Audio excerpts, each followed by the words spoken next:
This is the Wet Lunch on the High Seas podcast with historian Stephen Ujifusa. Business, history, and culture with a nautical twist. This is a special episode for me because yesterday, thanks to Linwood Hall Preservation Society Executive Director Ed Tome and my friend and board member Max Kaiserman, I was able to get a special visit to a building that has real special significance in business and maritime history. This was the home of Peter Arrow Brown Widener, who was one of the leading venture capitalists of the Gilded Age.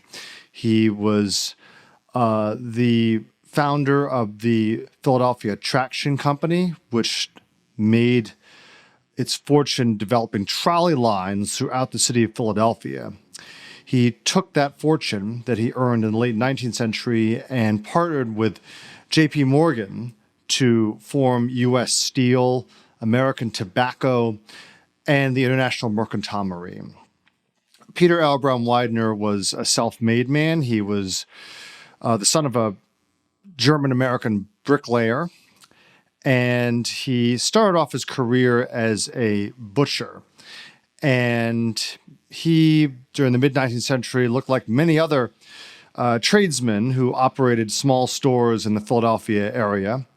And eventually he got a large contract to supply the Union Army with mutton during the Civil War. And that's how he got his first wad of capital in $50,000 in the 1860s, which is about the equivalent of $1 million.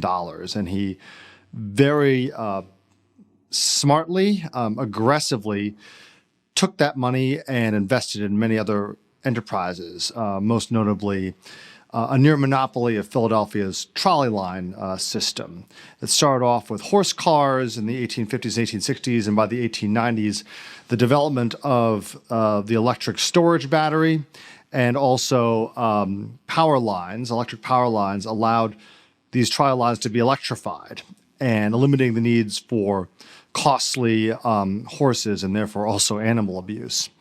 These electric trolley lines allowed Philadelphia to spread further north and south and west.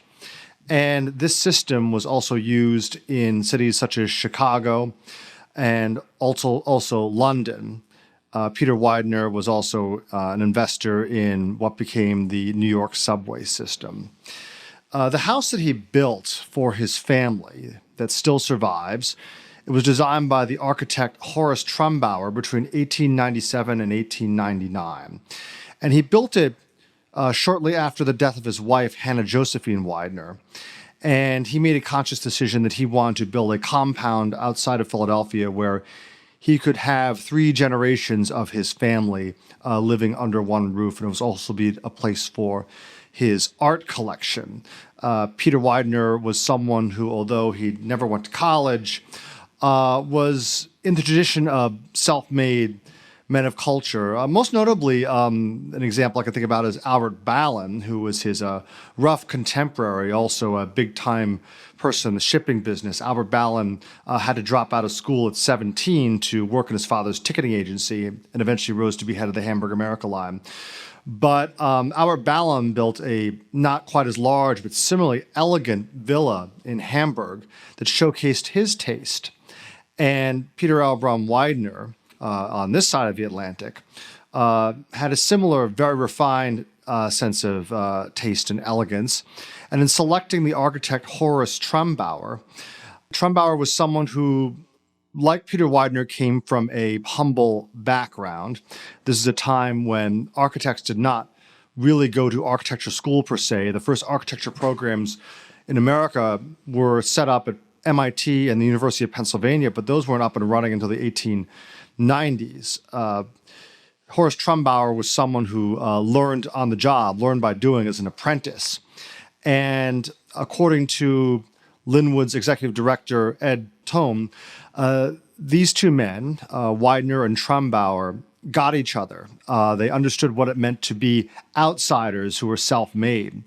And Trumbauer was someone who has made a name for himself designing suburban developments in places like Mount Airy and Overbrook Farms and Wayne on the main line.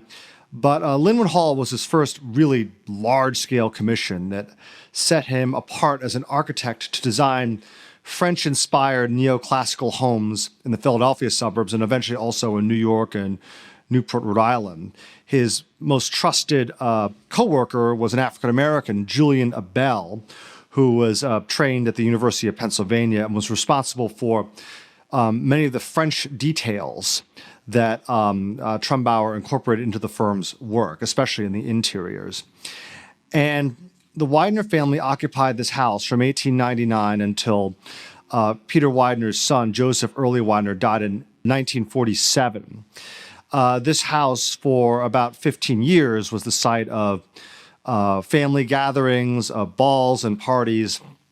It was also the late childhood home of Peter Widener's grandson, Harry Widener. Harry Elkins Widener was Harvard class of 1907. He really didn't want to go into the family business. He didn't have to.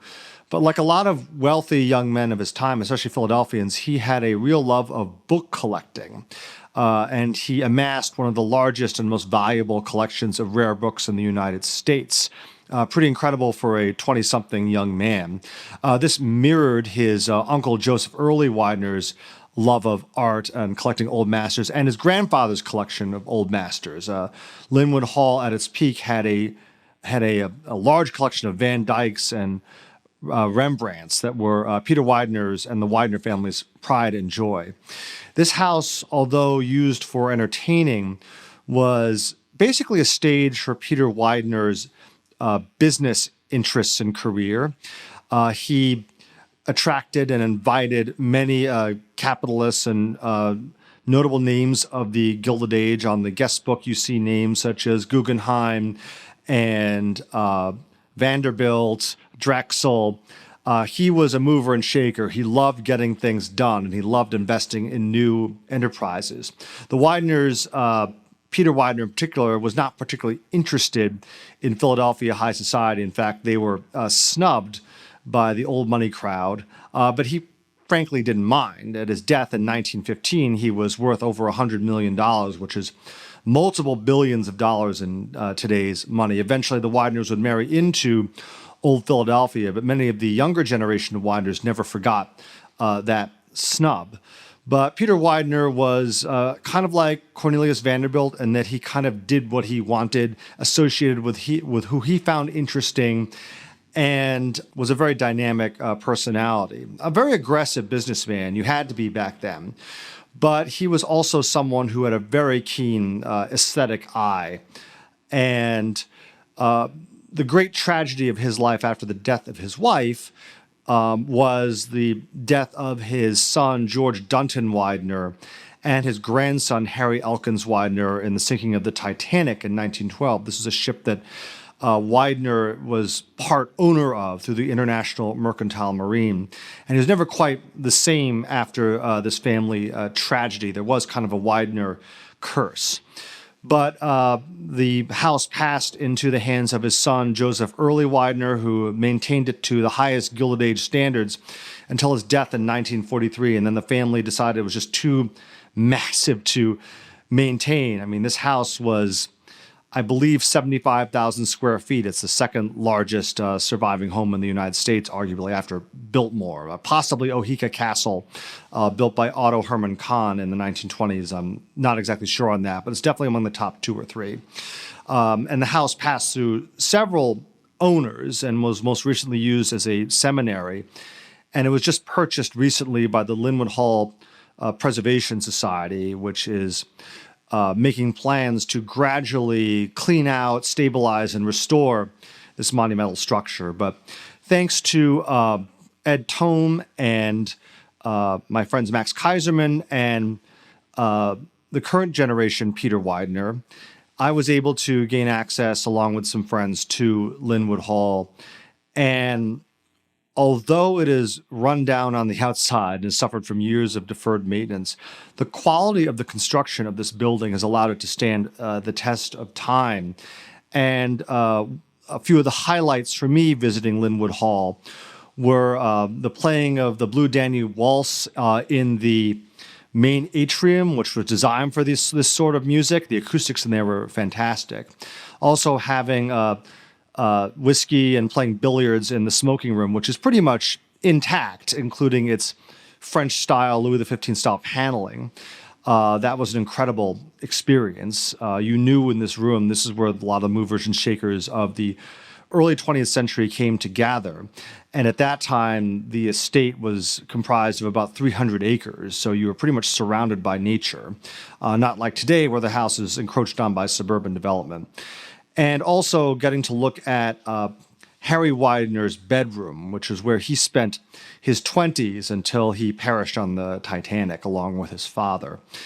And I think that the thing that I came away with was, and this touches on my previous podcast, is that Peter Widener was a magnate who was not just building empty buildings just to impress people on the outside. The inside of his house was meant to have real substance. This included his art collections, the furniture he accumulated. This was not just an ego trip. This was meant to be a home for his family and a place for art and beauty and design.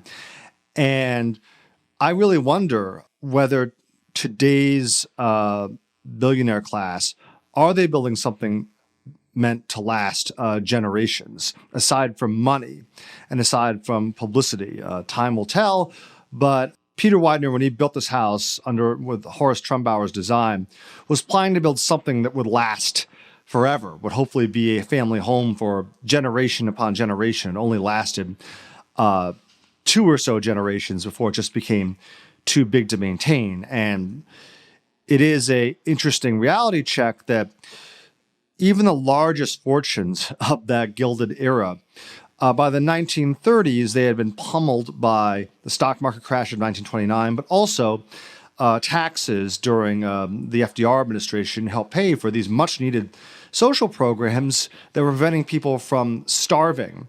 So this house was built at a very specific point in time. But in spite of all the neglect and the abuse, it still has miraculously survived. And my hope and I know it's an extremely difficult undertaking, but my hope is that gradually it will be brought back to life in some form and open to the public for people to appreciate this sort of design and architecture.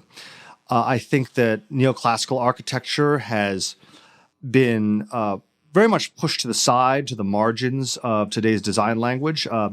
And I would say that is understandable following the First and especially the Second World War, when the international style became popular. But a lot of the classical language that was used in America since the colonial era, it was pretty much forgotten about, swept aside by major institutions. And the architectural legacy of people like Horace Trumbauer was simply buried and forgotten.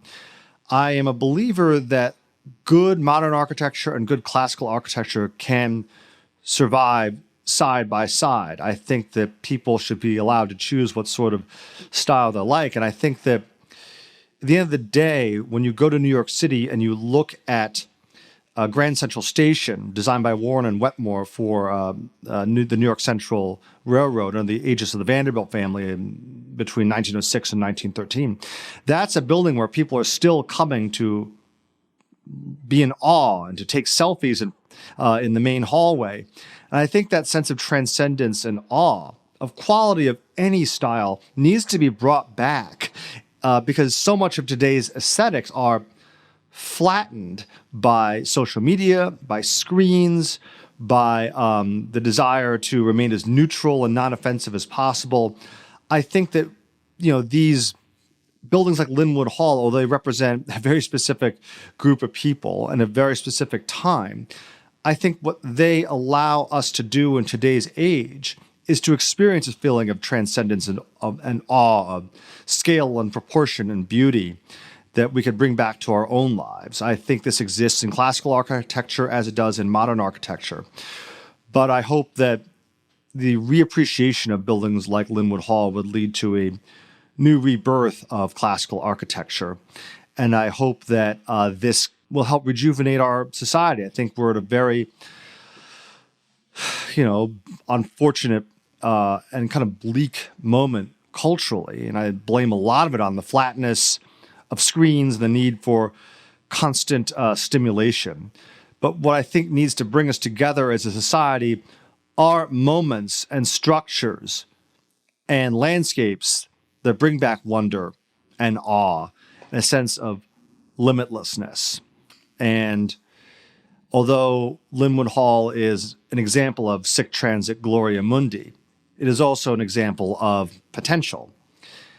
And I hope that it is gradually restored, and I applaud the efforts that the Linwood Hall Foundation or Preservation Society has put into saving this building against all odds. I think it's also an important part for me of maritime history and business history, and is intersected in two of my books, A Man in a Ship, where the Widners and J.P. Morgan and the International Mercantile Marine are featured, and also The Last Ships from Hamburg, where Peter Erbraum Widener is one of the financiers of J.P. Morgan and the International Mercantile Marine and the White Star Line.